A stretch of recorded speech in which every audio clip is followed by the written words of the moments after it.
Hello everyone, welcome to today's episode, All Audiences Welcome. This is a wonderful segment where I get to sit down and talk to an illustrator of a children's book, Mr. Michael Garriga. If you yourself are passionate about making books, being an author, or even drawing, whether it's comics, illustrating children's books, anything like that, this is a great episode to listen to today. And if you have kids, I highly recommend tuning in, checking this episode out, and supporting the book, When You See a Child Who's Different. Oh, and one more thing. I'd like to thank my sister for getting me this amazing interview with Mr. Michael Garriga. Appreciate your support, and I love you, sis. So please, tune in and enjoy. Welcome to IPA Sessions.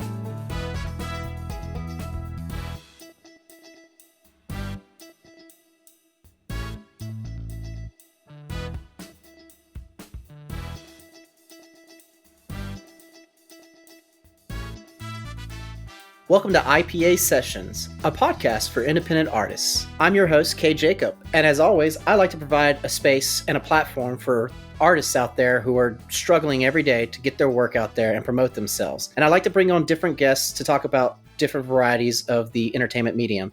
I'm very, very excited today that I have a good friend of not mine, but my sister's. This is a very talented man who has illustrated a children's book along with an author. The book is called When You See a Child Who's Different, and it's written by Abby Luckett Benjamin and illustrated by Mr. Michael Garriga. So I'm very happy to have Michael on the show today, and I'm just going to give it to him. Michael, say hi.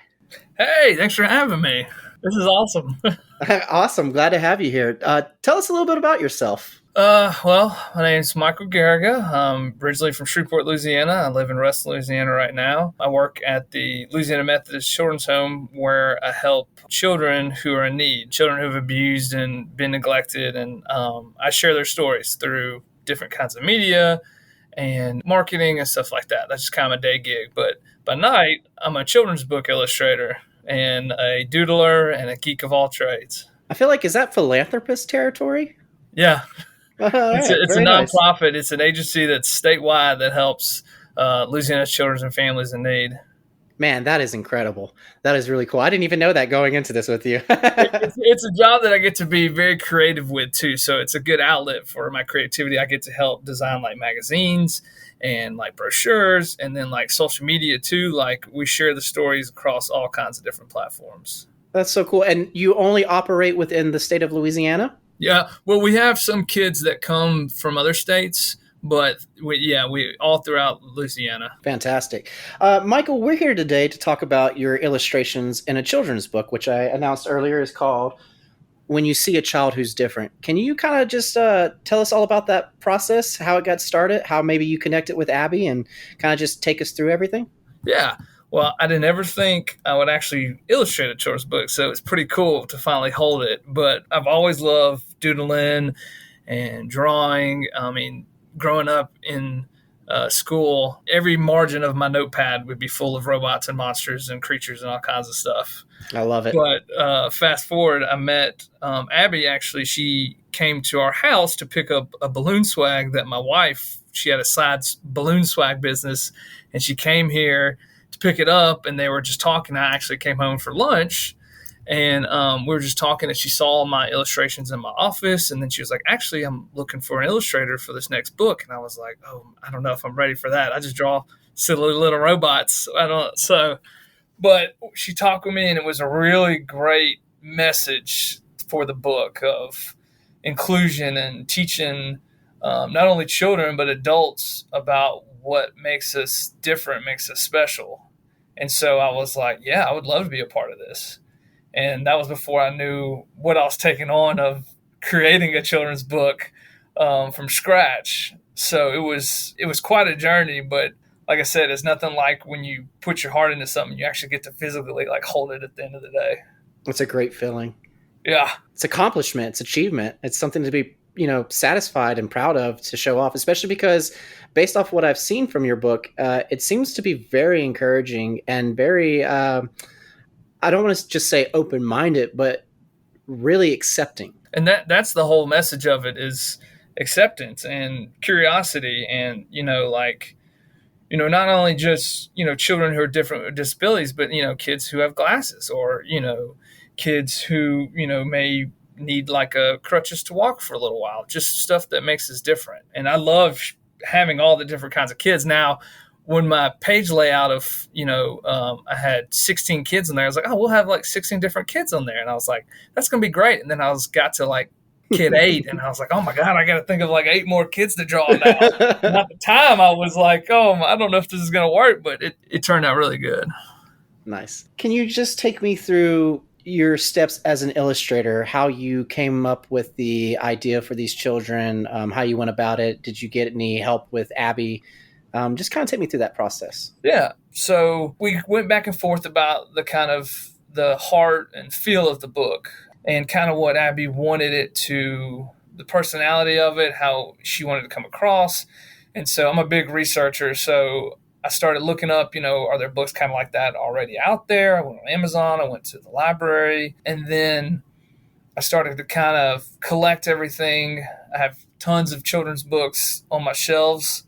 And people come by and they're like, do you have kids? I'm like, yeah, we have kids. It's not the 36-year-old with tons of children's books. And like, so I'd go through a lot of my own books for like, I have some pages that I just find like beautiful layouts. And I'm like, I try to draw from those. Dan Santant, I'm a huge fan of his, and he's got some gorgeous layouts. And so like, I've got some of his books.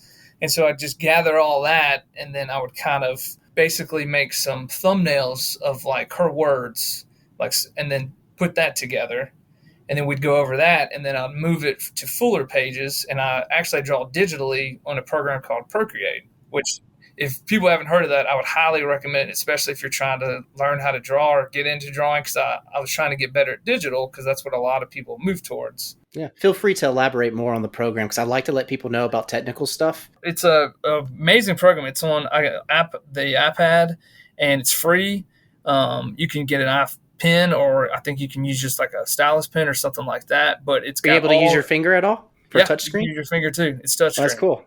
You just download it, and I was like, it's so user friendly too. Like even if you don't know how to draw, you could pick it up and just doodle around with it. I mean, I YouTubed how to do a bunch of stuff. Like I had to YouTube how to like do a layout for a children's book because, that's something I know. And then like how, to put one together. And there's all different kinds of like I could draw with a crayon if I wanted to, or a marker or a paintbrush. There's like calligraphy kind of pens, pencils, and then you can buy different brushes too for that too. Now I've seen images because my sister was kind enough to share pictures from the book with me. That's why I was like, wow, this is really cool. I have a 6-year-old myself, and I'm don't worry, I'm going to support you guys. I plan to get that for him. He loves reading. He's a curious child. He is so curious. And I think this book is amazing for him because it allows him to explore that curiosity. But what I've noticed about your illustrations is they have a kind of a watercolor look to them. What was the design that you went with in the end? I'm looking at them like going, what was my design in the beginning? Because I don't know if that's how it ended. I really like the watercolor feel. And I tried, to actually pick up watercolor on paper, and then I found it a little easier digital too.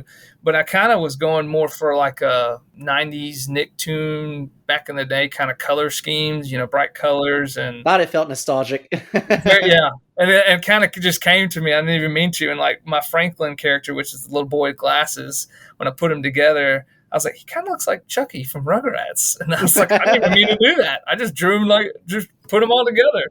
Right. It's like you're pulling from your own childhood experience. They inceptioned me, and I had no idea. And just drawing like different features, and I wanted to do a lot more. Like my girl Charlie has like purple hair, and she's the one with like the robot arm, which actually based on a friend of mine from college. This little girl who was born without her arm, and her arm is actually the same arm that she has in real life because she got the book too, and she was like, "Mom, is that my arm?" And she reached out to me, and I was like, I didn't know if y'all would notice, but yeah, that's her arm. That's wonderful. And there's all kinds of little Easter eggs in the book. If not, it was going to be for me. I was like, I'll always see the Easter eggs, and some people may pick them up if not. And we had a great idea to have butterflies hidden throughout the whole book because butterflies are a big part of Abby and Avery's life. And so I was like, what if we hid like butterflies throughout the whole book? So not only is it like a really impactful story, but it's something that like parents could do with their kids too. Well, it adds a personal touch. Yeah. It adds something very special to Avery and Abby. And I think that's very sweet. And that's what I wanted to do for not only them, but for, anyone picking up this book.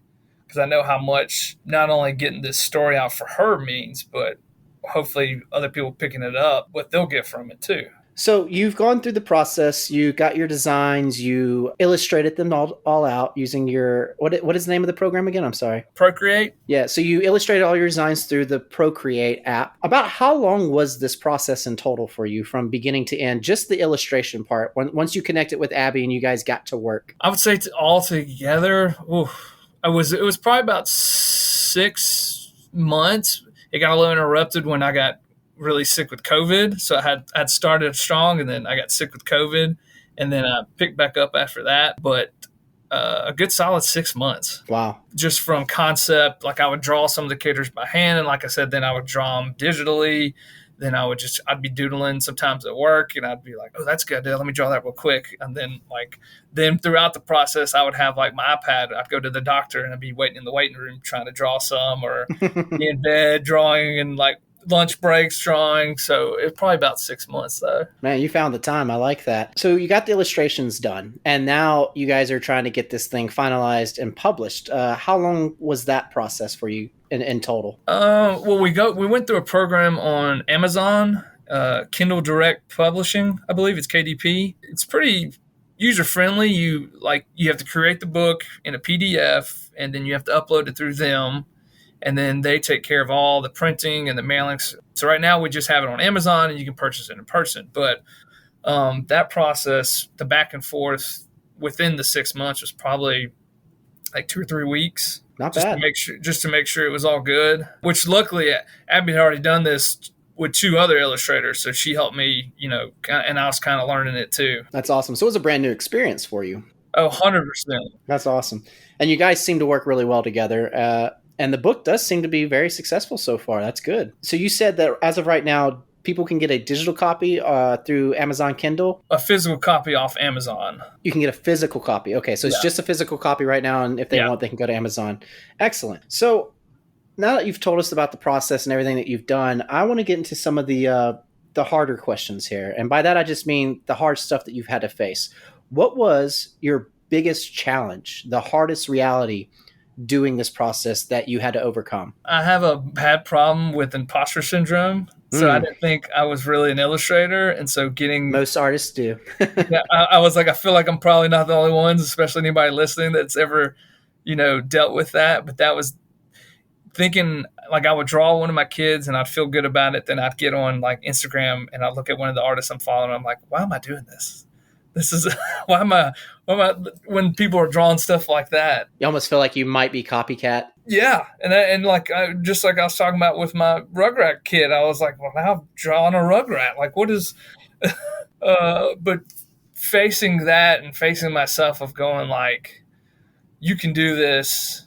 You just have to power through that wall. And I say that not only to like anyone listening, but to myself still. I face it all the time when I'm like working on new projects. I'm like, oh, that looks pretty good. And then I'm like, what are you doing? Like, you're not really an illustrator. Like, but I am. I'm looking at my book. So, that's something that was a big monster to fight through.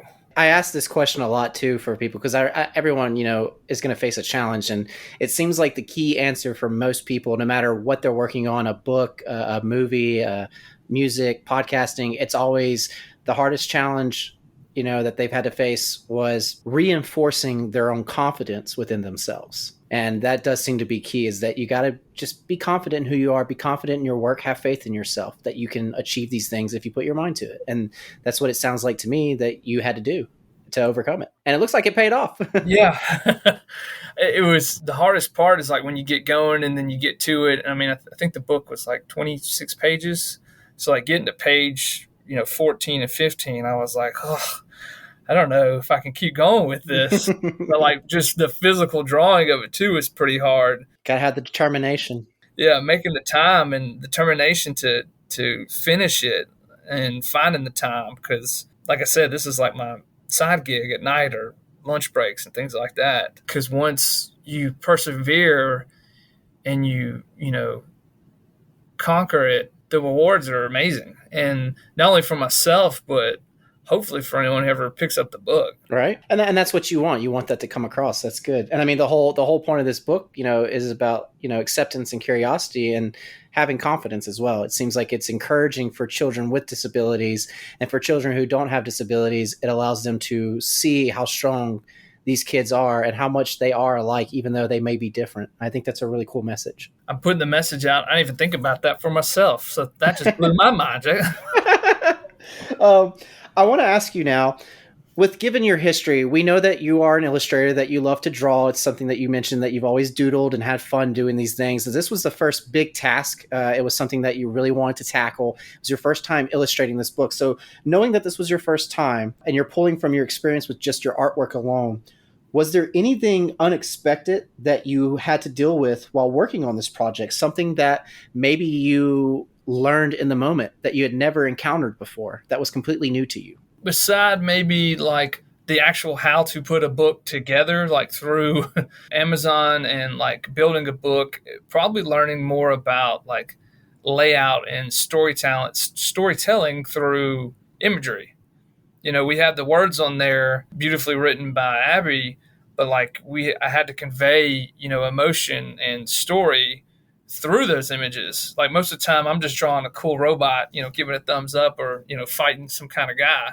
But Yeah. like drawing kids and like being in like a school setting or going to the movies was kind of out of my wheelhouse. So learning that and a new way to draw certain characters and put them into scenes and, like I said, layouts was very huge. Like there's a page when they go to the movie theaters, and I actually put one of my robots, my Peach robot, in there. And I was like, what if we did like the kids going to the movies? And I was like, well, what if I did them with like movie posters behind them? And then, instead of just having like the kids sitting there, like why not have all this other kind of Easter egg stuff for people to find, which I kind of picked up from Dan Santant, not to bring him up again. No, hey, I mean, we're here to be honest and giving credit and inspiration due to who inspired you. There's nothing wrong with that. It's not copycat when you're inspired by someone. That's the whole point of this show, is to help provide inspiration so that the next artist that comes along can take that confidence and the struggle that you had and know what to prepare themselves for. I think that's great. And also the whole fact that you did the movie scene like that, I think that's brilliant, because children are very, very creative little creatures. Very. And I thought I had an imagination as someone who does podcasting, who works in the film industry, that loves movies. I love cartoons. I love my comic books as well as you. I know you're a big comic book fan, but I have my 6-year-old in my life, and that boy is more creative than I can ever be. And he's only 6 years old. And it blows my mind. Like just the stuff, just his imagination alone blows my mind. And it's so amazing to see that. And I think that you giving them this ability to be like kind of in their mindset, where as an adult, yeah, we would probably think, looking at children, like, oh, they're in the movie theater, whatever, it's boring. But no, for a kid, you really want to capture that imagination. So you give them what they experience when they go to the theater. And me as a kid, my favorite thing to do right away was walk through the hallways and look at all the cool posters on the wall. That's why my own house is decorated in movie posters. I like to make it feel like a movie theater.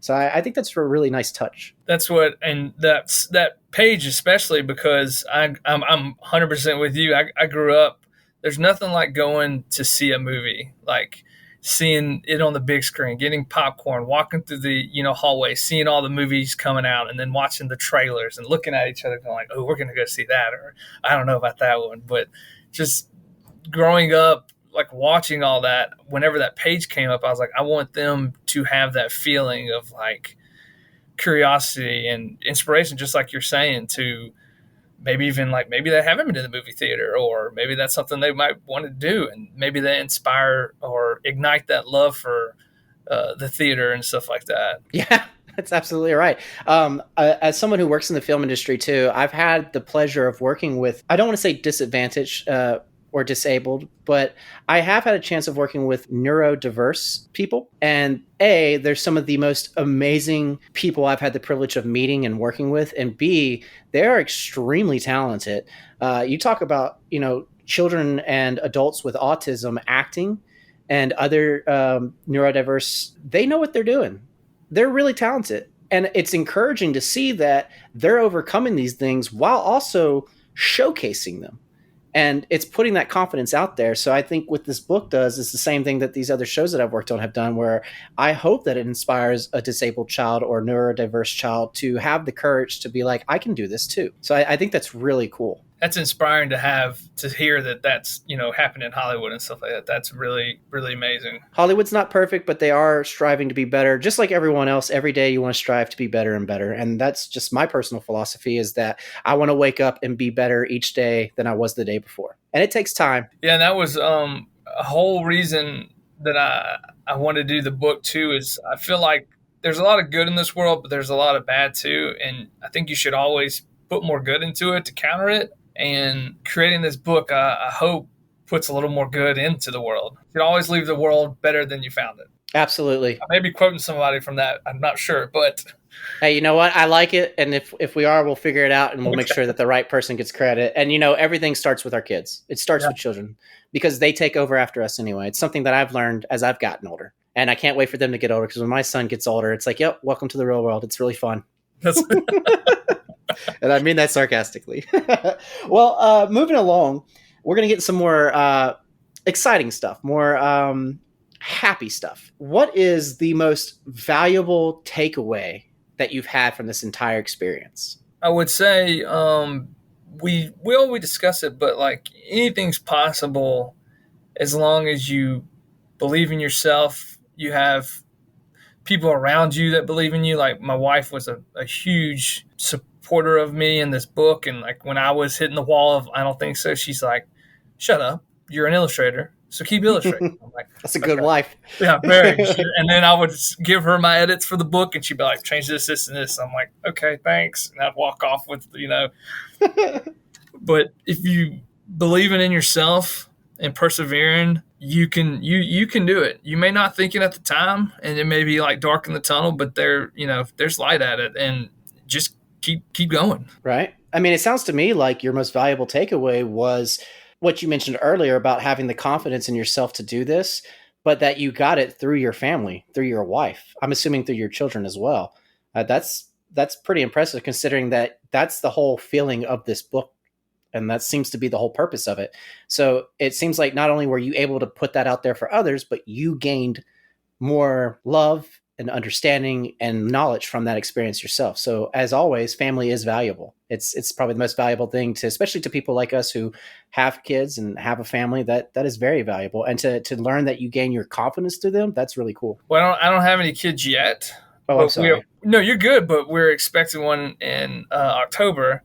So excellent. I can't wait to read this book to them. And knowing one day we would have kids, I thought about that as well. I was like, what would I want to read to my kid? Or, what would I want to show the images to? That's awesome. And congratulations, by the way. Thank you very much. We're very excited.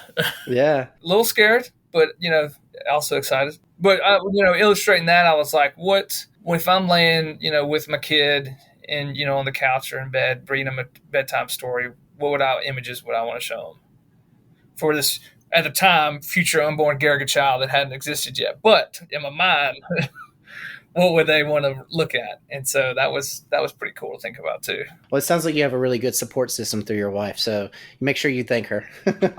Every day. So my next question, and it honestly sounds like we may have answered this as well, but everything that you've done with your personal experience, the process that you went through, the illustrating, the new techniques that you learned, working with Abby, having your wife be there to encourage you and kind of help you, not second guess yourself, but to push through. I want to ask what your drive was. What drove you? What got you through everything? What was your drive? Seeing if I could do it. Nice. Starting it and realizing that it wasn't just like I'm drawing an image, like I'm creating a book. Like I've got to finish it, not only for myself, but for anyone to hear this message. Like, it's such a good message that it needs to be out there, and it's been brought to me to put it out there. So I've got to finish it. I've got to make sure that it's done to my best ability, because sometimes I'll look at it and I'm like, why did I put that there? Why did I draw that? But at the time, I've got to create it and design it and construct this to my best ability to put it out there because it needs to be out there. That's awesome. I love your answer too, because when I do this show with other people, I always ask a lot of these same questions, and I enjoy the drive question because everyone has something different that motivates them. And I think you're the first person to say, I just wanted to see if I could do it. And just simply questioning yourself is awesome, because you were like, who knows? I may not succeed at this, but why not? Let me give it a shot.